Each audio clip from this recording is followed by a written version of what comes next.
So ito yung gumagana na battery pack niya. Gumagana siya, guys. Ayan. Ayan. Gumagana. Tapos totally, dahil gumagana siya, nakaka-charge siya.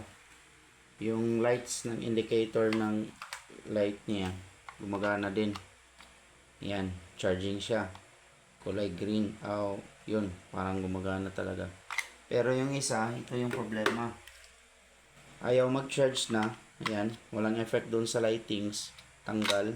Balik ng saksak. Hindi pa rin gumagana.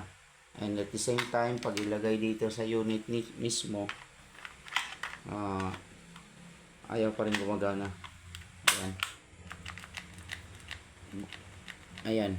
Nag-ilaw lang siya pero hindi gumagana yung drill natin.